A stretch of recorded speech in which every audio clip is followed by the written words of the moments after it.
Halo, selamat pagi, siang, sore, dan malam untuk kawan-kawan yang menonton video ini. Perkenalkan, nama saya Iketut Andi Septawan. Saya dari program studi Sistem Informasi Undiksa, Fakultas Teknik dan Kejuruan. Pada kesempatan ini, saya akan menjelaskan video presentasi mengenai topik skripsi yang saya angkat untuk mencapai gelar Starta 1 pada program studi Sistem Informasi dengan gelar Eskom. Adapun topik yang saya angkat yaitu mengenai evaluasi user experience pada website Sistem Informasi Kantor Pertanahan dengan pendekatan usability testing. Studi kasus yang saya ambil itu yaitu di ATR BPN Kanta Kabupaten Buleleng, yang melatar belakangi topik skripsi ini yaitu pertama yaitu ada Badan Pertanahan Nasional atau BPN, merupakan lembaga pemerintah kementerian yang berada di bawah dan tanggung jawab kepada Presiden. Yang kedua itu kantor pertanahan, unit kerja pada Badan Pertanahan Nasional di wilayah kabupaten atau kota yang melakukan pendaftaran hak atas tanah dan pemeliharaan daftar umum pendaftaran pertanahan.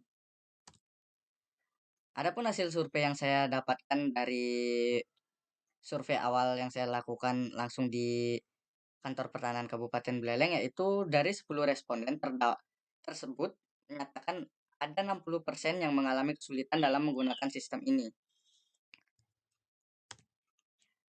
Nah, permasalahan yang saya dapat itu dari survei awal yang saya lakukan, nampaknya para responden atau pengguna user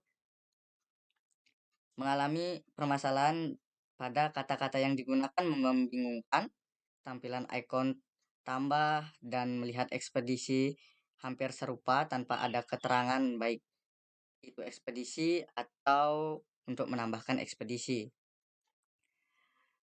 Adapun juga nomor antriannya yang cepat habis, tampilan nomor antrian yang kurang menarik. Nah, dari hasil survei awal yang dilakukan dan permasalahan yang adapun solusi yang dapat dilakukan yaitu proses evaluasi menggunakan metode cognitive workgroup, di mana cocok digunakan untuk permasalahan ini untuk mengetahui seberapa baik dan mudah sistem tersebut digunakan berdasarkan pengalaman pengguna. Selanjutnya masuk pada tujuan penelitian. Adapun tujuan penelitian ini yang pertama itu mengetahui hasil usability testing pada website sistem informasi kantor pertanahan dengan menggunakan metode cognitive workgroup. Yang kedua, yaitu mengetahui rekomendasi perbaikan yang dapat dilakukan pada website sistem informasi kantor pertanahan dan memberikan rekomendasi perbaikan dengan acuan 8 golden rules atau 8 golden rules. Pada penelitian ini terdapat batasan yang ditambahkan pada penelitian ini, yaitu yang pertama ada penelitian yang dilakukan hanya mengukur 3 aspek, yaitu learnability, effectiveness, dan efisiensi. Yang kedua yaitu rekomendasi desain perbaikan hanya dilakukan pada halaman yang ditemukan masalah saja ketika proses pengujian dengan acuan golden rules. Adapun metodologi penelitian pada penelitian ini yaitu pertama studi literatur. Selanjutnya ada metodologi penelitian, di mana yang pertama ada studi literatur, yang mana peneliti itu melakukan atau mencari sumber referensi dalam penyusunan topik skripsi terkait penelitian yang diangkat.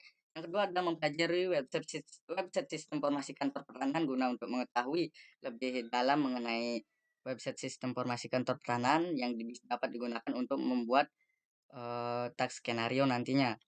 Yang ketiga ada menentukan metode penelitian. Dalam penentuan metode penelitian ini, peneliti menggunakan metode cognitive walkthrough, di mana yang cocok dalam melakukan evaluasi terhadap website ini. Yang keempat ada pembuatan skenario tugas. Di sini pembuatan skenario tugas berdasarkan hal-hal yang sudah dipelajari terkait website sistem informasi kantor pertanahan sebelumnya,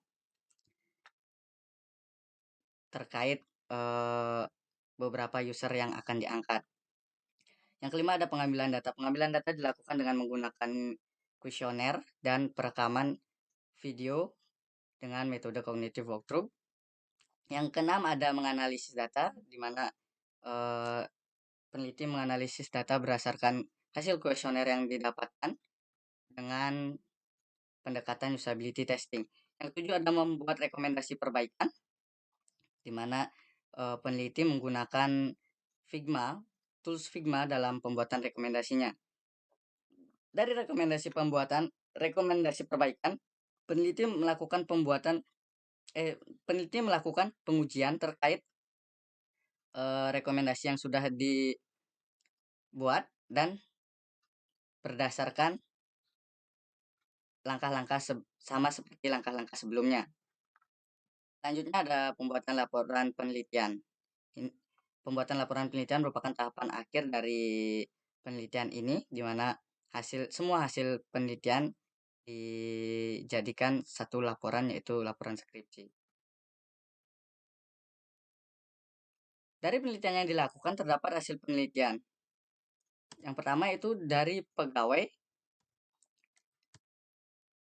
terdapat 10 responden dan masyarakat terdapat 10 responden, di mana masing-masing eh,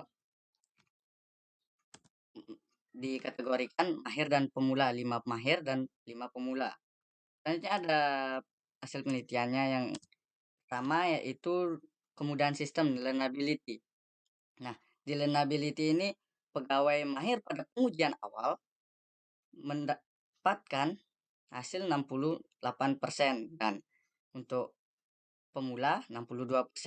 Untuk pengujian awal masyarakat mendapatkan 84% dan 78%. Pada pengujian akhir pegawai mendapatkan 86% dan pemula mendapatkan 88%.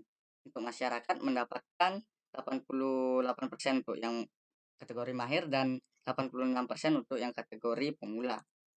Adapun rumus yang digunakan pada perhitungan learnability yaitu menggunakan rumus success rate.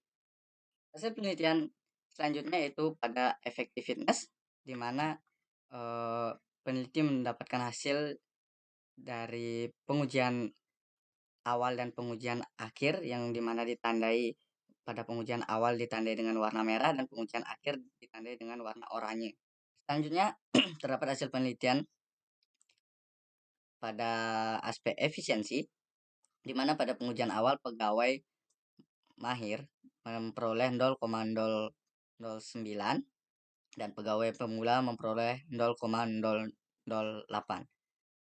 Nah, untuk masyarakat pada pengujian awal memperoleh 0,012 dan pemula memperoleh 0,013.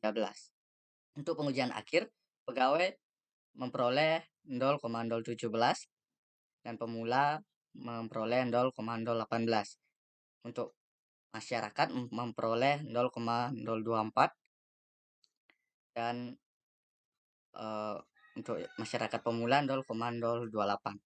Adapun rumus yang digunakan yaitu rumus team based efisiensi. Adapun rekomendasi perbaikan dari hasil penelitian yang dilakukan yaitu pada pengujian awal dapat dilihat sebelumnya. Tampilan website dapat dilihat pada bagian kiri ini dan mendapatkan hasil rekomendasi yang ada pada bagian kanan ini. Nah, untuk rekomendasi perbaikan pengujian akhir yaitu yang dilakukan pada hasil rekomendasi yang telah diujikan, di mana tampilannya seperti pada gambar sebelah kiri, dan dibuatkan rekomendasi perbaikan untuk yang terakhir yaitu ada pada bagian kanan, di mana mengalami perubahan yang sangat signifikan. Maka dari itu untuk selanjutnya dapat dilakukan implementasi terlebih dahulu untuk mengetahui apakah sistem tersebut sudah baik dalam rekomendasi perbaikan yang sudah diberikan. Adapun kesimpulan dari penelitian ini yaitu untuk aspek learnability pegawai mahir mengalami peningkatan 18% dan pemula mengalami peningkatan 26%. Hasil akhir yang didapat yaitu 86 dan 88% dengan kategori sangat mudah dipelajari.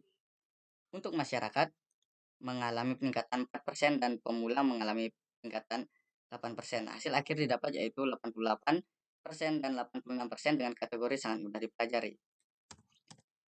Untuk bagian aspek efektivitas, pegawai akhir mengalami peningkatan mendapatkan hasil akhir pada setiap tasknya, yaitu task pegawai 1 80%, task pegawai 2, 3, serta 4 mendapatkan hasil 90% dan task pegawai 5 mendapatkan hasil 80%.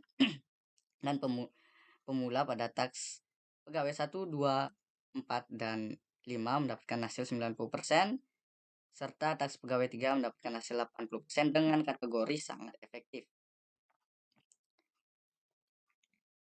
Untuk masyarakat, pada bagian aspek efektivitas, masyarakat mengalami peningkatan dengan mendapatkan hasil akhir pada setiap tasknya. Task masyarakat 1, 2, 3 mendapatkan 90% dan task masyarakat 4 mendapatkan 80%. Untuk pemula, task masyarakat 1, 2, 4 mendapatkan hasil 90% dan task masyarakat 3 dan 5 mendapatkan 80% dengan kategori sangat efektif. Selanjutnya pada efisiensi, di mana menggunakan satuan goal per second. Untuk pegawai mengalami peningkatan pengujian awal yaitu 0,09, pemula 0,08, dan pengujian akhir 0,017, dan pemula 0,018. Untuk masyarakat mengalami peningkatan pengujian awal yaitu 0,012, pemula 0,013, dan pengujian akhir 0,024 serta pemula 0,028. Baik, sekian video presentasi yang dapat saya sampaikan. Kurang lebihnya saya mohon maaf jika ada salah kata. Saya ucapkan terima kasih.